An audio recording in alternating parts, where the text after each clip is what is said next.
Alors je vais vous faire la troisième partie de ma petite série de vidéos sur les couteaux suisses que j'avais lancé il y a un petit bout de temps.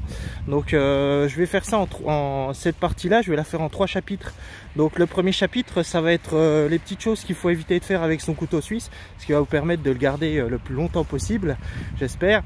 Le deuxième chapitre, on va faire l'entretien à proprement parler du couteau suisse. Je vais vous faire une petite démonstration de comment je nettoie mon couteau suisse. Et le troisième chapitre, ça va être l'entretien de l'étui du couteau suisse, parce qu'on parle beaucoup du couteau, mais on parle pas beaucoup de l'étui. Donc je vais vous expliquer comment entretenir son étui, qu'il soit en cuir ou en toile. Ça va vous éviter de paumer l'ensemble complet après votre ceinture. Voilà. Donc je vous dis à tout de suite à l'intérieur, parce que là ça caille un petit peu. Là. Voilà, à tout de suite.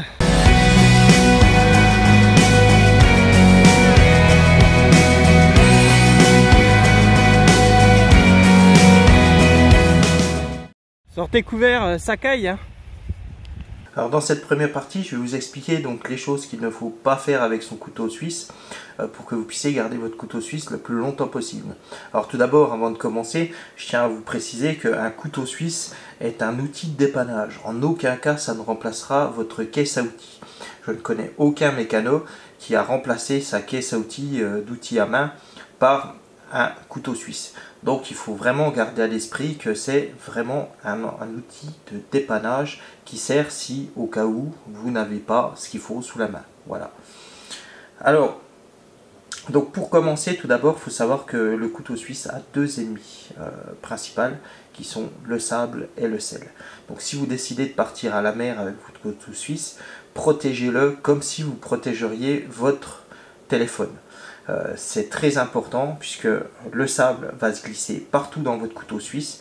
Il va complètement bloquer tous les éléments de votre couteau. Et après, il sera impossible, voire très difficile, d'ouvrir et de fermer votre couteau suisse. Pour le sel, c'est un petit peu plus vicieux puisque l'eau salée va s'insérer partout, hein, forcément, vu que c'est de l'eau. Et lorsque celle-ci va sécher, donc elle va avoir deux effets. Le premier, ça va être de bloquer avec le sel tous les éléments de votre couteau. Et le deuxième, ça va être avec l'acidité du sel, si je puis dire, d'attaquer toutes les côtes, enfin tous les éléments qui sont à l'intérieur, donc les intercalaires. Donc ça fait partie du squelette du couteau, hein, comme vous pouvez voir sur celle-ci. Donc ça a mangé complètement. Voilà, donc le sel attaquer complètement les intercalaires, ce qui fait que du coup après, même si vous mettez de l'huile, même si vous mettez ce que vous voulez, du fait que cette partie-ci sera attaquée, votre couteau suisse va devenir inutilisable et il sera voilà. Donc vous pouvez éventuellement renvoyer votre couteau suisse à Victorinox, mais si Victorinox voit qu'ici vous avez des traces de sel, etc., ça veut dire qu'il n'a pas utilisé dans des conditions normales d'utilisation. Et du coup, voilà. Alors certains vont me dire oui, mais moi j'ai un modèle qui est spécifique aux marins, donc alors je vous arrête tout de suite, hein, c'est pas du tout le cas. Il n'y a aucun traitement sur ces modèles-ci. Hein. C'est exactement la même chose que sur ceux-ci. Hein, vous avez les mêmes intercalaires, donc sauf qu'elles sont plus longues forcément. Vous avez les mêmes matières, les mêmes matériaux.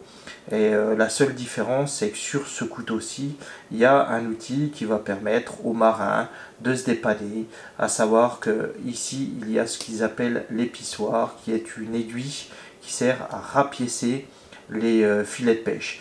Mais un vrai marin ne se sert pas de cet outil-là. Ça va être vraiment un outil de dépannage, comme je vous dis, au cas où il n'a pas son outil principal pour rafistoler son filet de pêche, ou s'il doit le faire rapidement et qu'il l'a pas sous la main, comme je vous dis, donc il va servir de ça. Mais en aucun cas, c'est un couteau qui est prévu pour la mer, entre parenthèses. Voilà. Donc, ceci étant dit, pour le sel, il existe, alors pour le sable déjà, il n'y a pas trop de solutions. Pour le sel, la seule solution qui existe, enfin que je connais à peu près, c'est de le mettre déjà de le rincer à l'eau claire avant qu'il sèche. Une fois que vous l'avez rincé à l'eau claire, vous le mettez dans de l'eau savonneuse. vous le laissez tremper, vous le secouez à l'intérieur du bassin, de la bassine que vous avez mis dedans avec l'eau savonneuse pour que l'eau et le savon pénètrent bien à l'intérieur du couteau. Vous le rincez à l'eau claire, après quelques heures vous le rincez à l'eau claire. Vous mettez un petit peu d'huile et une fois que vous avez fait ça, vous le séchez avant, vous mettez un petit peu d'huile et une fois que vous avez fait ça, vous le testez, voir si ça va bien, si c'est pas trop dur. Ensuite, bien entendu, si vous avez, si ça sert un petit peu encore ou si c'est un petit peu dur à ouvrir, vous recommencez jusqu'à ce que ça ne le fasse plus. Après, comme je vous disais, pour le sable, la seule solution, c'est de démonter complètement le couteau, de le nettoyer et ensuite de le remonter. Et voilà, donc je vous cache pas que c'est pas donné à tout le monde. Voilà, donc ça c'était pour la première chose. La deuxième chose, c'est que ce soit un Victorinox ou un Wenger, vous ne devez pas mettre votre couteau suisse au lave-vaisselle. Un couteau suisse ne va pas au lave-vaisselle. Alors pourquoi? Tout simplement parce que, comme je vous disais, les côtes-ci, les intercalaires, donc le squelette, ce qui fait le squelette de votre couteau, est en aluminium. Il supporte très mal le lave-vaisselle, il n'est pas prévu pour ça. Et forcément, vous allez dégrader ces intercalaires. Vous allez obtenir le même résultat, que vous ayez du sel ou pas.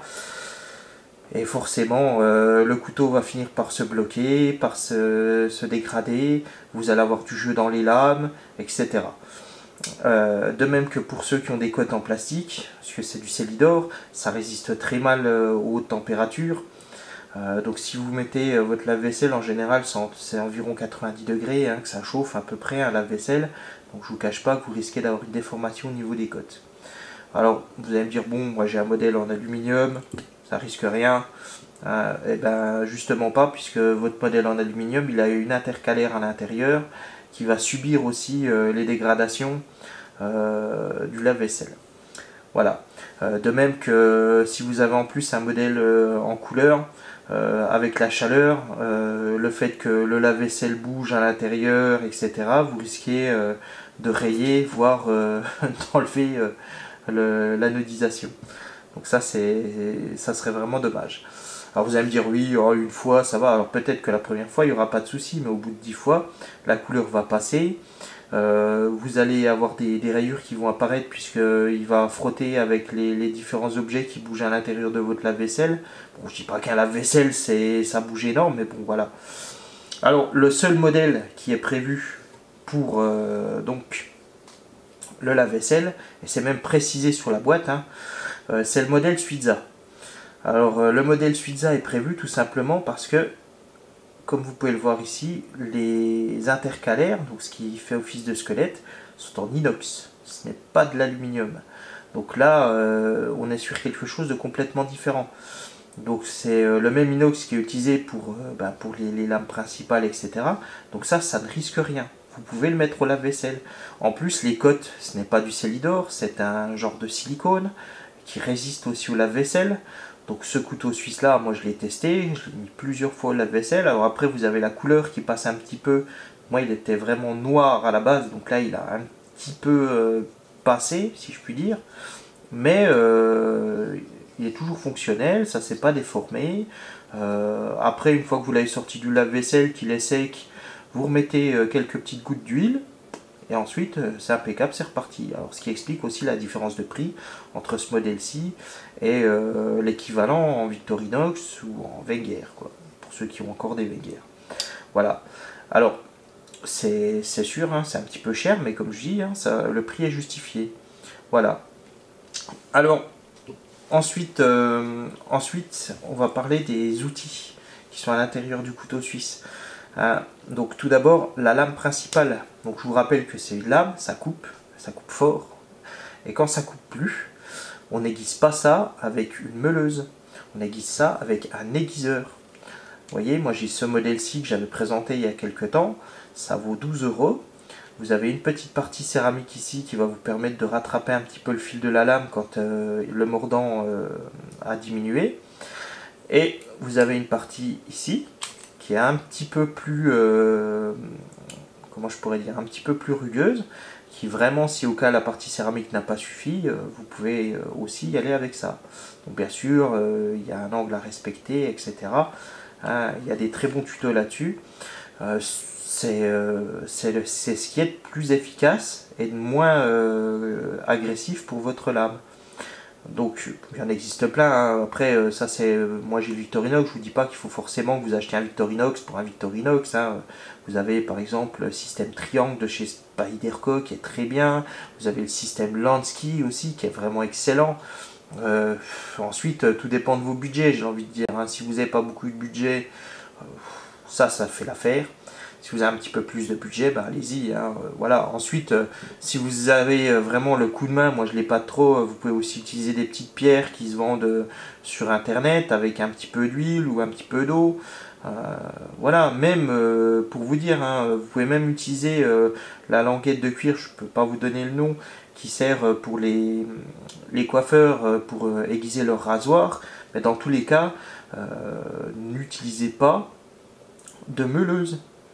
Franchement, moi j'ai vu trop de couteaux suisses avec, comment je pourrais dire, des anciens modèles qui étaient très intéressants, que j'aurais pu prendre dans ma collection, enfin acheter pour ma collection, et qui avait la lame qui était, il manquait 1 centime, enfin j'exagère, mais il manquait un demi-centimètre quoi. Et ça malheureusement, une fois que ça a attaqué, c'est fini. Vous pouvez plus rien faire et le couteau est foutu parce que c'est vraiment la lame qui définit le couteau suisse.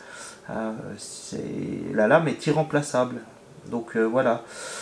Alors, de même que, comme je vous disais, j'ai eu un modèle avec donc l'ouvre-boîte qui était donc cassé, comme vous pouvez le voir là sur celui-ci. Donc je l'ai fait remplacer parce que c'est un modèle que j'avais pas et que je trouvais très intéressant. Et donc du coup je l'ai acheté quand même. Et la personne en fait elle a cassé ça parce qu'elle a forcé sur l'outil. C'est pour ça que je vous disais donc qu'il ne faut pas utiliser ça comme une caisse à outils, enfin un outil principal, mais vraiment comme du dépannage. Donc si vous forcez, ça va casser. Alors ensuite, au niveau des outils, donc ce que je peux vous dire, c'est que ici vous avez la scie à métaux. Donc quand vous utilisez une scie à métaux ou n'importe quel outil, hein, une fois que vous avez fini de vous en servir, vous le nettoyez, vous ne le rangez pas directement. Alors moi j'ai une petite astuce à vous donner pour la scie. Une fois que vous avez scié un arbre, j'exagère, une branche. Une fois que vous avez fini de scier une branche, parce que si vous arrivez à scier un arbre avec ça, franchement, filmez, hein, moi je veux voir. Hein, voilà.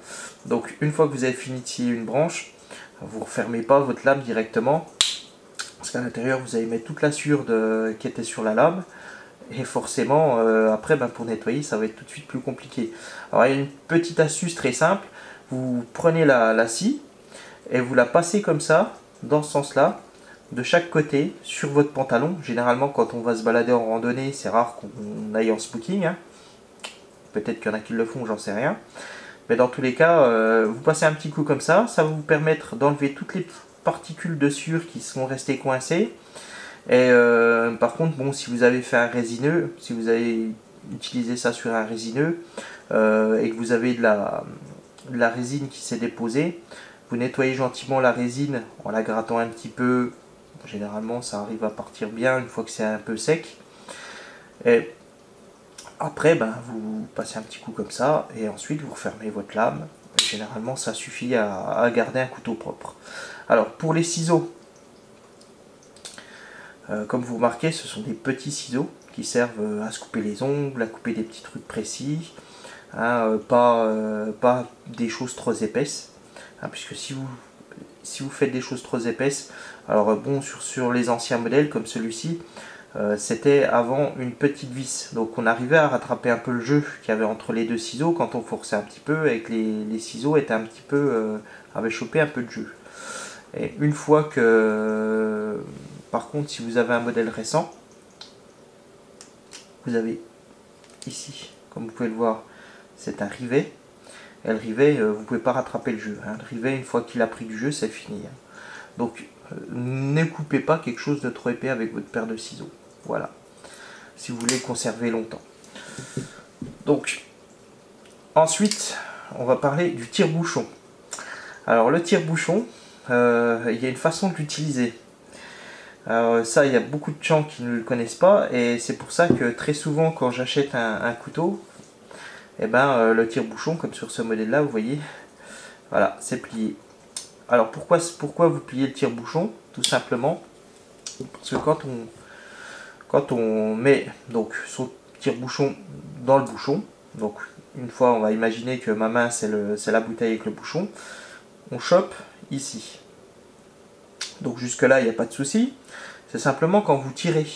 Si vous coincez votre bouteille entre les cuisses comme j'ai déjà vu faire et que vous tirez d'un coup sec, vous allez plier parce que vous allez tirer de travers. Donc si vous voulez pas plier votre tire-bouchon, il faut tirer droit. Donc vous posez votre bouteille à la verticale, hein, sur un plan de travail à la verticale, et là vous tirez droit vers le haut. Et là vous avez pratiquement aucune chance de plier votre tire-bouchon. Voilà. Donc une façon simple de ne pas plier votre tire-bouchon. Alors le problème, hein, comme je vous dis, c'est que vous voyez là, le tire-bouchon n'est pas plié. Et après, ben, un tire-bouchon plié, ça donne ça. Donc là, on voit bien que le tire-bouchon, ben voilà. Et la partie là, et ben, ça peut piquer un petit peu la poche. Vous voyez, ici, on voit bien la partie qui est pliée et qui ressort. Donc ici, là, ben, forcément, hein, la petite pointe là, elle peut piquer la poche. Bon, généralement, un gros modèle comme ça, on ne le met pas dans une poche. Hein. Mais bon, c'est valable pour ça. Voilà.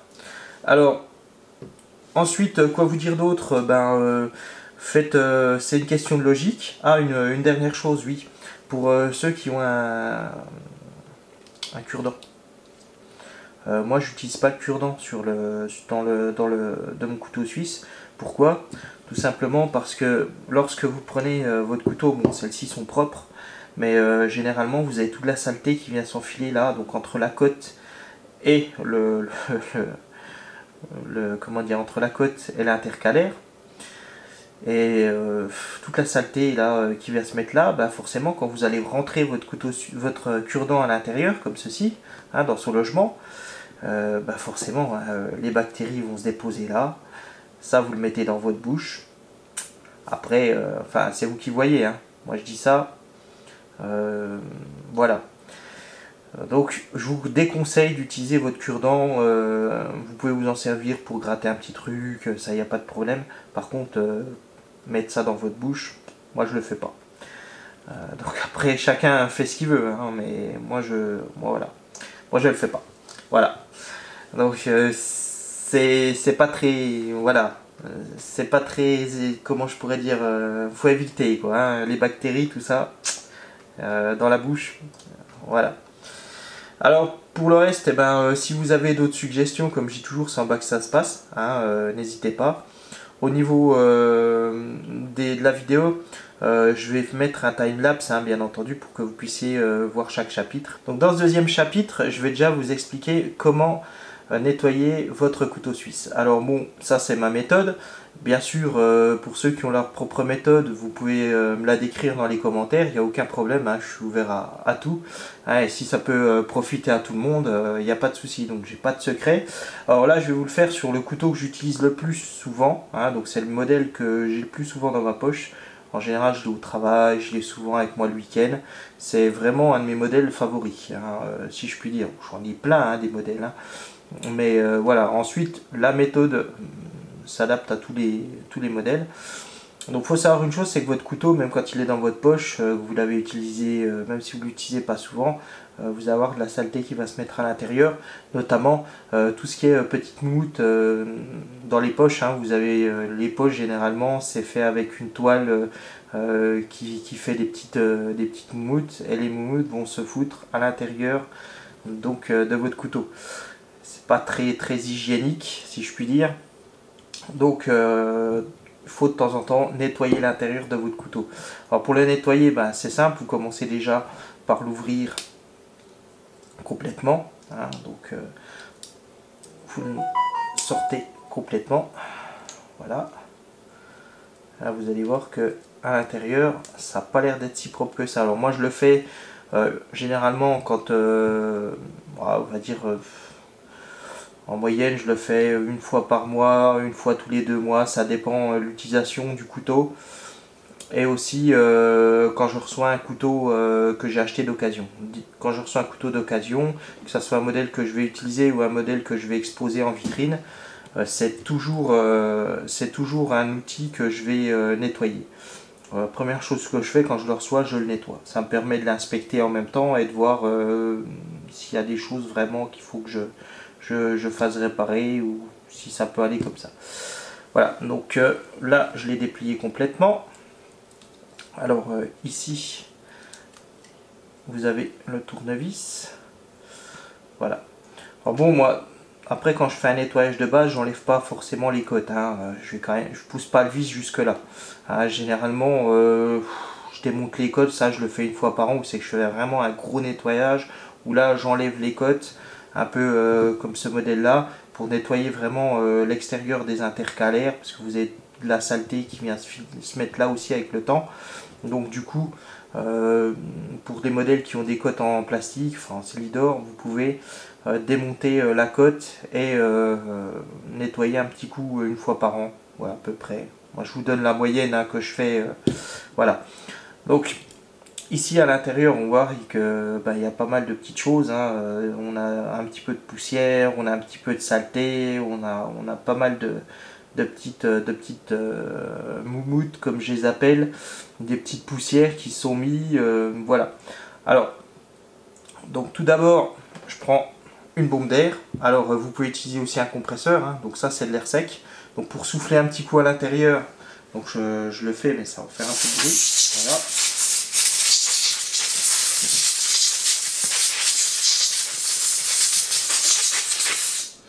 Ça va déjà permettre d'enlever toutes les poussières qui sont à l'intérieur de votre couteau. Alors ça vaut rien du tout, hein. Ça vaut 4 € chez Action, hein, pour ceux qui connaissent. Et vous n'avez pas besoin de faire ça pendant un quart d'heure, hein. Faites ça un petit coup. Vous enlevez déjà la plupart des petites poussières qui sont déposées à l'intérieur avec votre poche. Donc après, ce qui reste à l'intérieur, donc ce qui reste incrusté, eh ben ça, moi j'utilise une méthode très simple. C'est-à-dire que je vais prendre ici, sur un autre modèle, la pince à épiler. Donc vous voyez, ça c'est la pince à épiler. Et après, je vais prendre un chiffon, style, par exemple, c'est les chiffons à lunettes, pour ceux qui ont des lunettes. Ou sinon, vous pouvez acheter des petits chiffons comme ça. Donc c'est des chiffons qui font pas de petites, qui laissent pas de petites poussières et qui sont un petit peu antistatiques si je puis dire.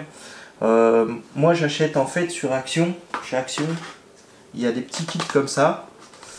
Donc c'est, je sais pas si on va le voir, voilà c'est ça, c'est la marque Grundig qui fait ça.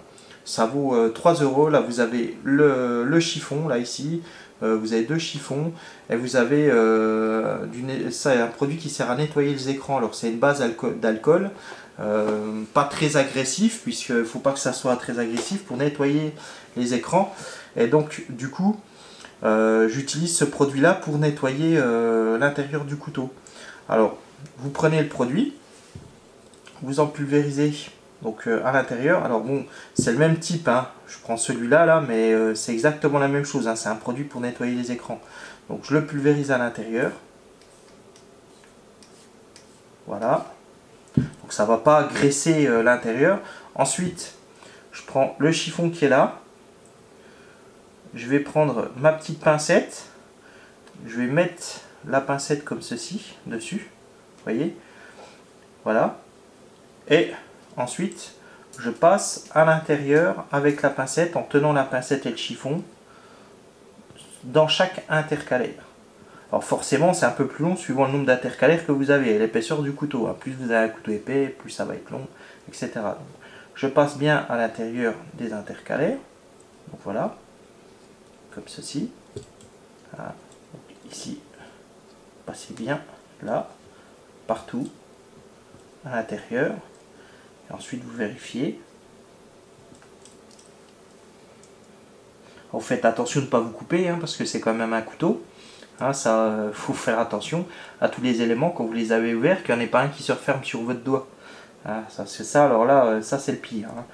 La lame, vous la sortez bien à l'extérieur, et vous faites bien attention, hein, quand vous l'utilisez à l'extérieur, de ne pas être proche avec votre main. Donc vous restez voilà, suffisamment loin. Donc là, moi je passe bien ici. Donc là, c'est à peu près bien. Là, ici, c'est propre. Voilà. Donc, il faut bien aller au fond. Pas hésiter. Allez bien au fond. De chaque côté. Voilà. Là, on n'est pas trop mal. Donc là, ici, un petit coup encore là. Voilà. Après, vous n'hésitez pas, ce que vous faites, une fois que cette partie-là a été utilisée, vous voyez, c'est pas très propre, il y a un petit peu de saleté, je ne sais pas si on le voit bien à la caméra. Hein, ici, c'est un peu noir. Donc ça c'est le petit, la saleté qui s'est accrochée après le chiffon.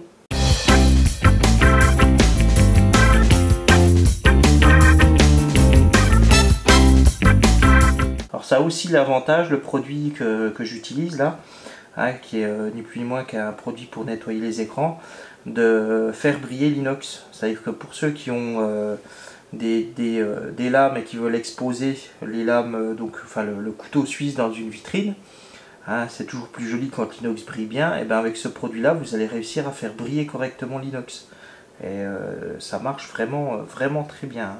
Franchement, vous n'avez pas besoin d'en mettre une tonne, hein, parce que plus vous en mettez, plus forcément ça va être, il va falloir essuyer le produit. Donc il faut rester modeste dans le produit, si je puis dire. Donc là, hop, on va faire comme ceci.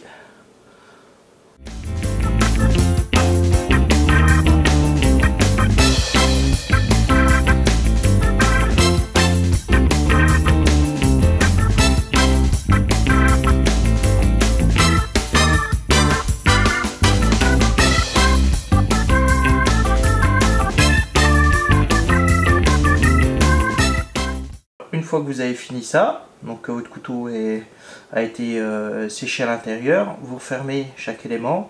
Alors pour ceux qui ont un modèle avec l'outil du Cybertool là, donc vous pouvez enlever aussi chaque élément, parce que comme vous voyez, vous avez de la saleté qui va se déposer aussi, de la poussière qui va se déposer sur chaque élément et sur le porte-outils. Alors vous posez vos outils ici, vous les nettoyez gentiment avec le chiffon. Voilà, donc ça, il n'y a pas de problème, vous faites comme ça. Voilà, enlevez toute la poussière qu'il y a dessus. Prenez chaque élément.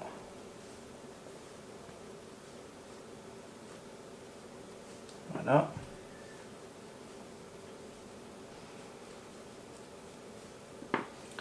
Voilà. Et ensuite, vous passez un petit peu de chiffon ici sur le porte-outils. Voilà, pour enlever toute la poussière, et ensuite vous remettez chaque élément à l'intérieur en les poussant bien au fond, en vérifiant qu'ils sont bien au fond. Parce que ça, c'est le truc qu'on paume le plus souvent quand on a un Cybertool, c'est les embouts. Pourquoi? Parce que on les enfile pas assez au fond, et du coup, si on les met comme ça, on ouvre, ça tombe, et après, c'est moche. Voilà. Donc là, vous le mettez comme ça. Ici, vous refermez votre lame. Voilà. Le porte-embout, pareil. Ensuite, si vous avez de la saleté qui est ici, ou vous pouvez faire comme moi, c'est-à-dire que là, moi je prends ma petite pincette. Toujours pareil, hein, même solution, même traitement. Passant comme ceci entre chaque intercalaire, hein.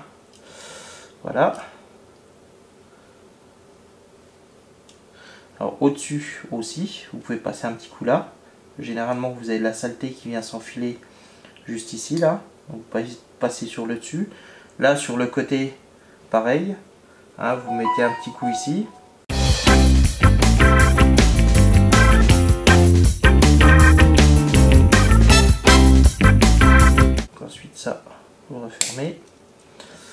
Les ciseaux, alors même traitement, vous mettez comme ça, un petit coup là, ensuite vous prenez votre chiffon,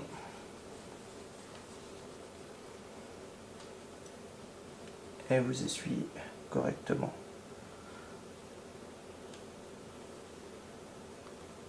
Là. Avec le chiffon, toujours pareil. Voilà, et vous avez un petit ciseau qui est bien brillant, qui est nickel, vraiment quelque chose de propre, quoi. Voilà, vous voyez. Faut pas hésiter à bien nettoyer au niveau de l'axe de pivot, parce que généralement c'est là que va se mettre le plus de saleté. Voilà, donc ça fait, vous le refermez. Là, donc celui-là on s'en est occupé. La grande lame, alors ça c'est l'outil principal du couteau suisse, hein, moi j'appelle ça, hein, ce qui est normal entre parenthèses. Vous mettez un petit coup là. Alors vous pouvez, si vraiment elle est très sale, hein, vous utilisez du savon et une éponge, il n'y a aucun problème, hein, vous pouvez nettoyer ça, c'est de l'inox, donc il n'y a aucun souci. Voilà. Mais l'avantage de ce produit, c'est que quand vous avez fini de nettoyer, avec le chiffon, et ben vous retrouvez une lame qui est vraiment nickel et brillante. Donc ça c'est quelque chose que vous arrivez à faire, vous pouvez pas faire avec grand chose, hein. C'est vraiment ce produit là, il est bien. Moi ça fait maintenant quelques années que j'utilise ce produit. Pour tous mes couteaux que j'ai en vitrine, ils sont tous nettoyés avec ça. C'est un produit en plus qui sèche rapidement, donc qui laisse pas de traces sur les lames, hein. Il n'y a pas de calcaire et rien, c'est impeccable. Vous récupérez un couteau suisse qui est vraiment très propre. Alors bon, quand votre couteau a des petites saletés, vous voyez, moi là j'ai par exemple, j'ai dû découper un bout de scotch, vous voyez, au niveau du fil de la lame, enfin je sais pas si on le voit bien, mais au niveau du fil de la lame, ici là on voit des traces de colle de scotch, hein. Alors je vous rassure, c'est pas un couteau que je me sers pour manger, hein. Généralement c'est un couteau que je me sers vraiment pour bricoler, et c'est couper un bout de carton, vraiment c'est son utilisation principale. Parce que certains vont me dire, oh là là, mais le produit là, est-ce que tu peux t'en servir après pour manger? Je pourrais pas vous dire. Moi, ça m'est arrivé une fois à l'occasion de découper un bout de viande avec. Je suis pas mort. C'est tout ce que je peux vous dire. Voilà, donc ça c'est la petite méthode. Alors une fois que vous avez fait ça, donc s'il coupe pas, bien sûr, un petit coup d'aiguiseur, ça fait pas de mal. Hein, vous pouvez vous passer votre aiguiseur comme ceci, voilà, en faisant bien attention que quand vous avez fini de couper, que vous n'ayez pas la lame qui revient. Donc c'est pour ça que vous forcez avec cette partie là, pas avec cette partie là. Ça vous le tenez comme ça, hein, et vous passez comme ça. Voilà, vous faites ça une dizaine de fois, ça suffit généralement à lui rendre un petit peu de coupant. Après vous testez comme ça, vous voyez s'il gratte. Donc là ça gratte bien, donc ça veut dire que le coupant est là. Et ensuite on n'oublie pas une petite chose, y remettre un petit coup d'huile. Alors moi j'utilise ces petites pipettes là. Donc ça c'est ce qui sert à mettre le produit des cigarettes électroniques. On en trouve sur eBay les 10 pour 5 €, hein, ça vaut rien du tout, hein, c'est comme ça, hein, voilà. Donc ça c'est une vide. Donc vous voyez, c'est tout simple. Quand vous la dévissez, donc vous avez une sécurité enfant, il faut presser et en même temps ouvrir. Ensuite ici là, vous avez le petit bouchon là, généralement qui s'en va très bien, sauf que là c'est pas le cas bien entendu. Comme j'ai pas beaucoup d'ongles, eh ben, ça aide pas. Voilà, vous mettez un petit peu d'huile dedans, et l'avantage c'est que avec ce petit bout là qui est très fin, hein, vous avez une très bonne précision pour pouvoir mettre l'huile ici là sur dans chaque intercalaire. Alors pas besoin d'en mettre une tonne, hein. Il n'y a pas besoin que votre couteau baigne dans l'huile. Vous en mettez une petite goutte, généralement ça suffit largement. Alors Après, si vous me demandez quel type d'huile que j'utilise, moi j'utilise celle-ci. Voilà. Donc, vous voyez, hein, depuis le temps que je l'ai, hein, j'ai posé le bidon à plat. Au niveau, on est ici. Hein, donc, je peux vous dire que ça fait un sacré paquet d'années que j'ai ce bidon. Hein. C'est de l'huile fine, tout simplement, pour lubrifier, lubrification des petits mécanismes, au pouvoir de pénétration, plastique, métal, caoutchouc, supprime les bruits et les grincements, incolore. Voilà. Que demander de plus, hein. Alors oui, l'huile Victorinox, mais bon, l'huile Victorinox, elle coûte 10 fois le prix. Pour le même prix, j'ai eu ce bidon là. Donc, voilà, après, chacun fait ce qu'il veut. Hein. J'ai rien contre Victorinox. Hein. Ils sont là pour se faire de l'argent, ces gens-là, mais il n'y a pas de problème. Hein. Moi, j'adore cette marque, hein, donc c'est pas moi qui vais critiquer cette marque, mais il y a certains trucs que je trouve qui sont un petit peu abusés quand même.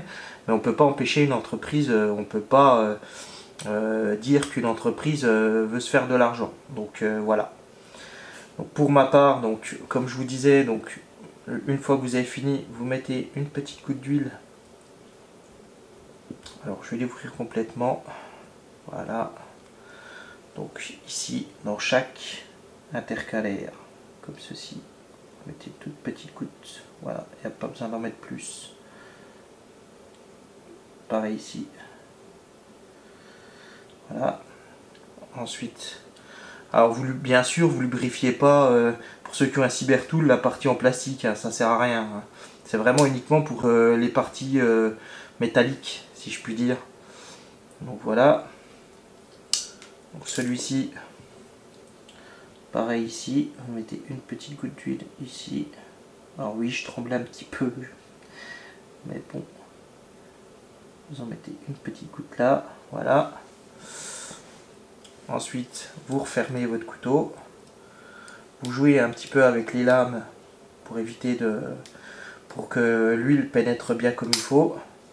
Vous refermez. Voilà. Et enfin, celle-ci. Voilà.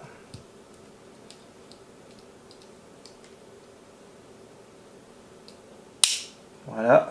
Et là, vous avez un couteau qui a été parfaitement nettoyé, parfaitement lubrifié et qui est reparti pour le service.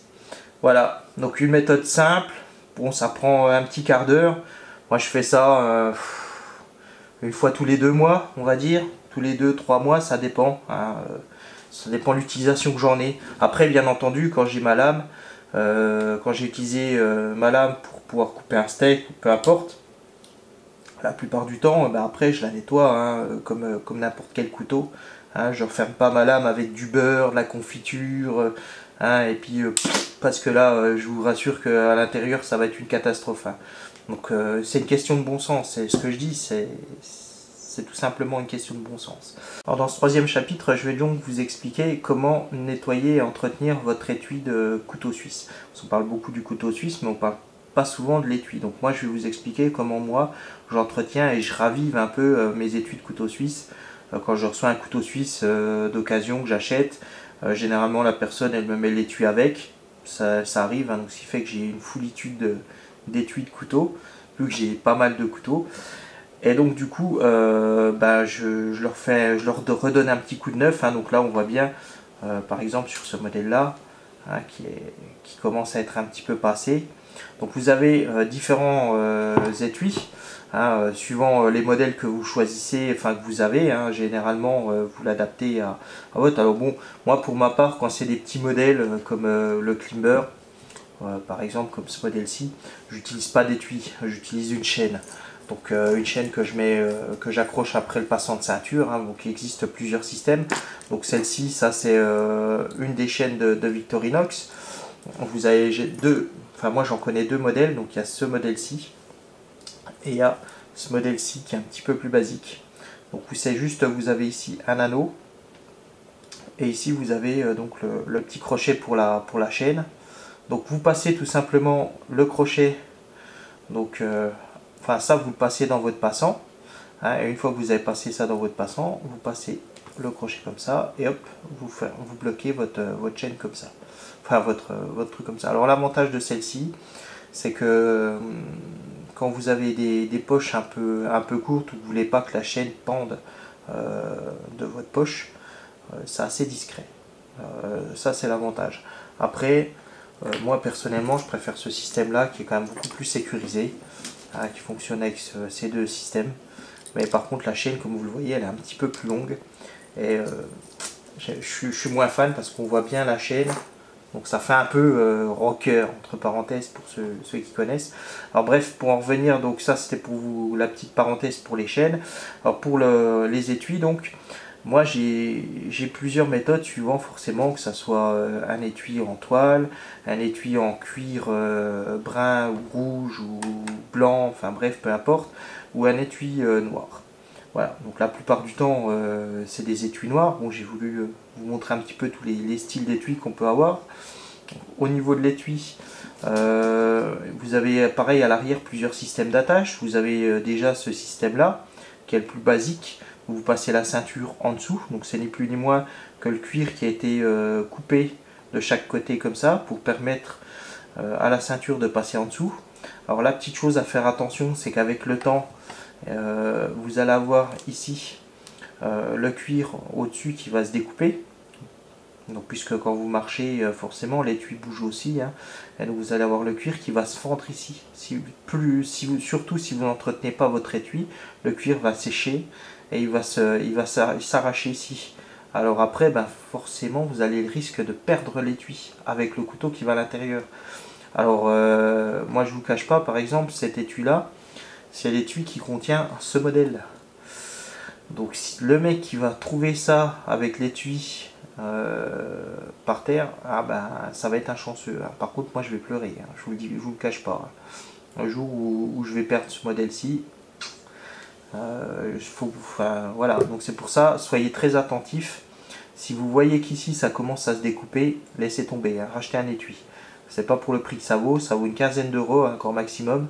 Bon, ce modèle-ci n'est plus fabriqué parce que maintenant, en fait, ce modèle-ci existe uniquement avec ce logo-là en ferraille. Donc moi, je suis moins fan. Je préfère l'imprimer ici. Déjà, ça accroche pas après les habits, à la différence de ça là. Donc, et ensuite, je trouve ça quand même beaucoup plus joli que ce logo en métal. Bon, après, les goûts et les couleurs, hein, comme je dis. Voilà. Alors, ensuite, donc, vous avez les modèles avec ce système-là, qui est beaucoup plus solide. Hein, où là, vous avez carrément deux rivets ici. Donc, pour vous dire que là...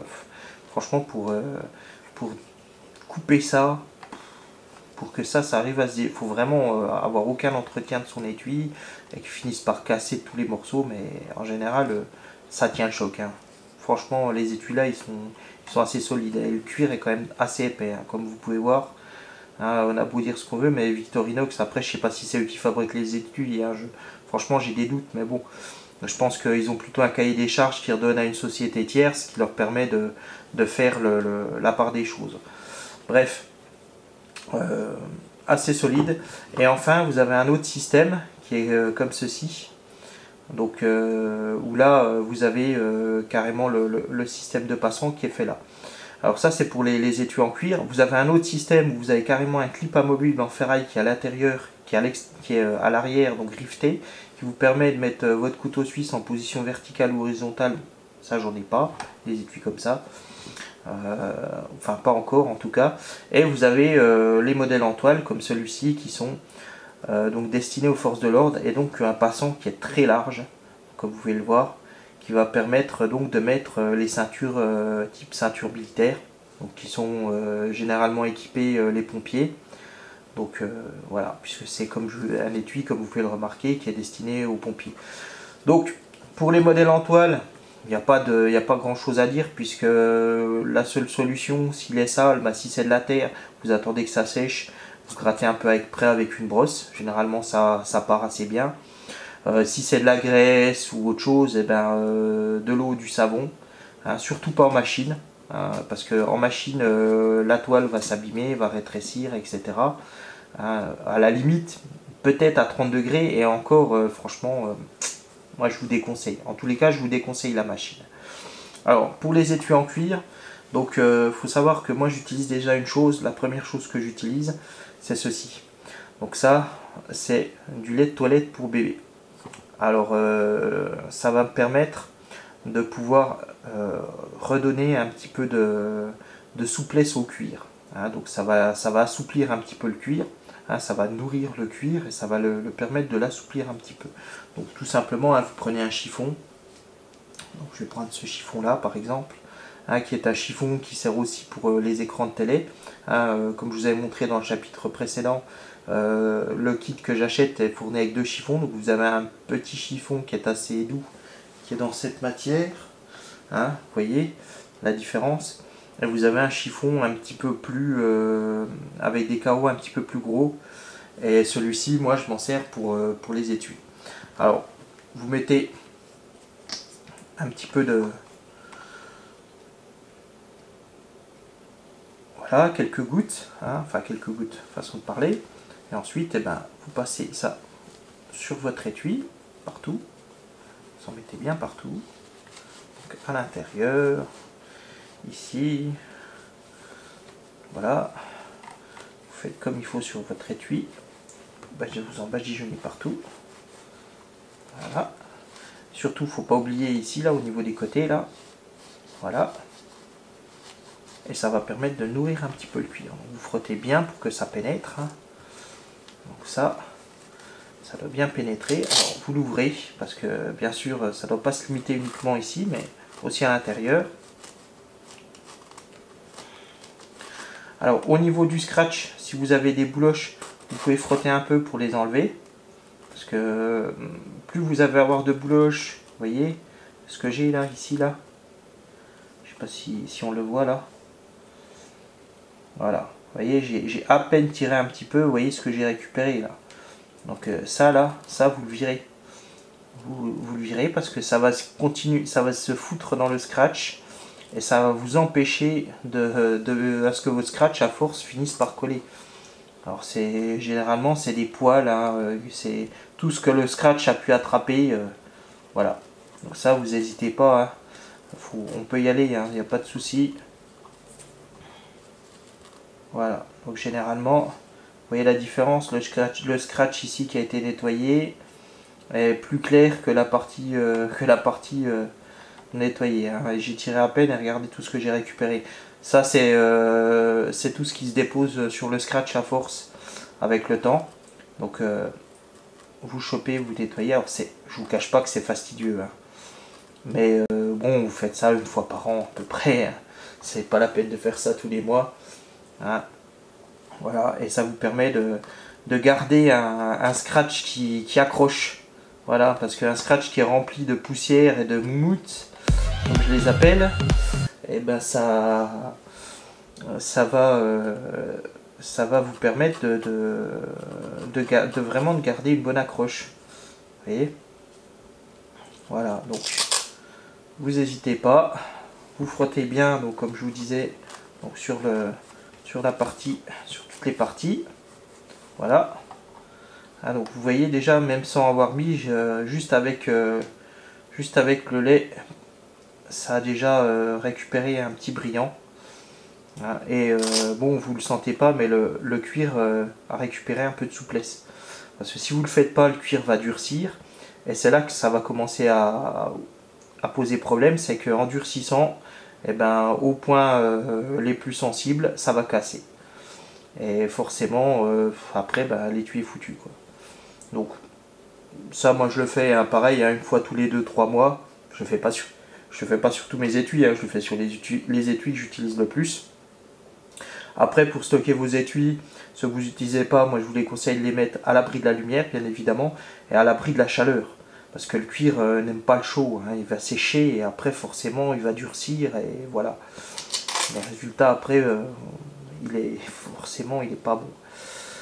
Donc, une fois que vous avez fait ça, donc qu'il a bien absorbé le lait, il est tout doux, presque comme la peau d'un bébé, hein, j'exagère, mais bon, voilà. Alors ensuite, ben, tout simplement, hein, un petit coup de cirage ici pour les modèles noirs. Hein, donc moi je préfère utiliser de la pâte, toujours. Hein, alors ça c'est de la pâte incolore, pour les modèles incolores.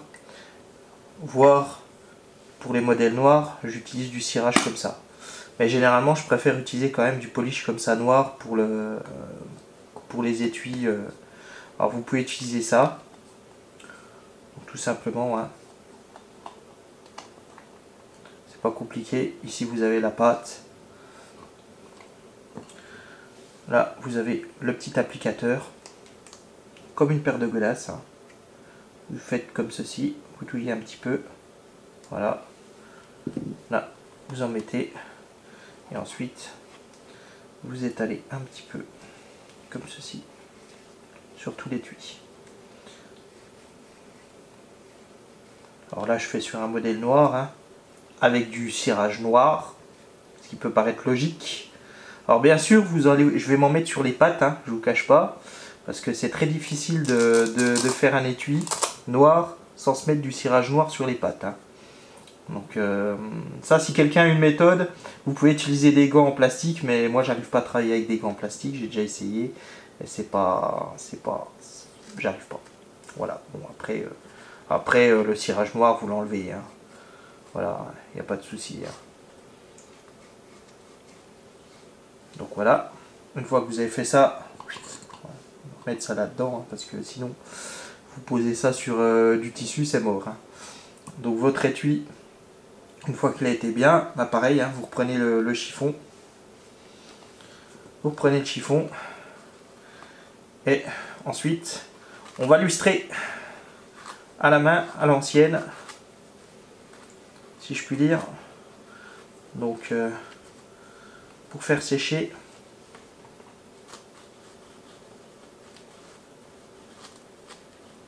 Alors oui, j'ai un petit peu de cirage sur les pattes. Mais bon, comme je vous l'ai dit, c'est pas évident de maintenir. Alors généralement il sèche assez, sauf que là j'ai un peu abusé. Mais bon, on va enlever l'excédent, il n'y a pas de problème. Donc voilà.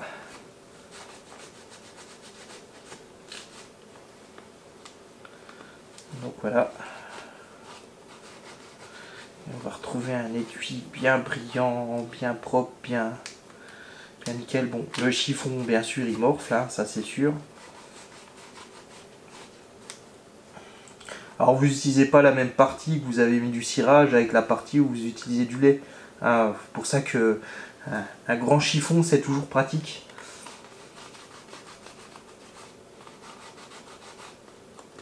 Voilà.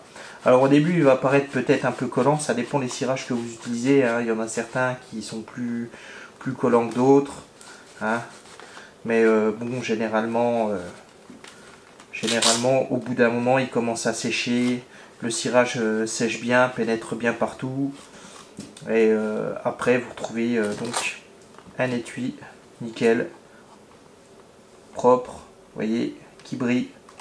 On croirait presque un œuf. Voilà. Et encore, hein, là j'ai encore ici un petit peu, il faut encore que je le lustre ici un petit peu. Hein, ici.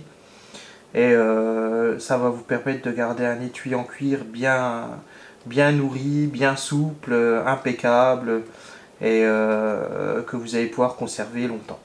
Voilà. Donc c'est sûr que c'est une technique, hein, qui est un petit peu longue, qui est un peu salissante. Il faut faire attention de ne pas s'en mettre après les habits, de ne pas s'en mettre après les doigts.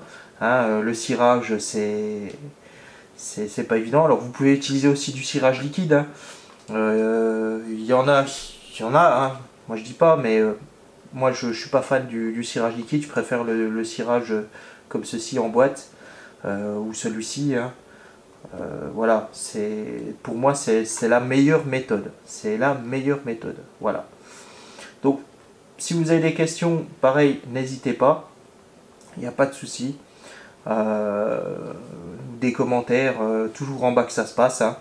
Pour le reste, j'espère que cette vidéo vous a plu. Je pense avoir répondu au maximum de choses. Aussi, n'hésitez pas à vous inscrire sur ma vidéo, enfin sur mon groupe Facebook, que ça soit aussi bien le groupe Half-Life pour ceux qui suivent la chaîne pour tout ce qui est outils EDC, que pour ceux qui sont passionnés comme moi de couteaux suisses et qui suivent pour tout ce qui est couteau. Voilà. Et encore merci, là on a dépassé les 1000 abonnés, hein, comme je vous disais. J'étais un petit peu plus long que prévu pour faire cette vidéo parce que c'est 3 grandes parties, comme vous avez pu remarquer. Je mettrai le temps pour que vous puissiez aller directement dans la partie qui vous intéresse, dans la description. Et comme ça, ça va vous permettre aussi de pouvoir directement partir sur la partie intéressante. Voilà. Bonne journée à vous. En attendant, à bientôt. Au revoir.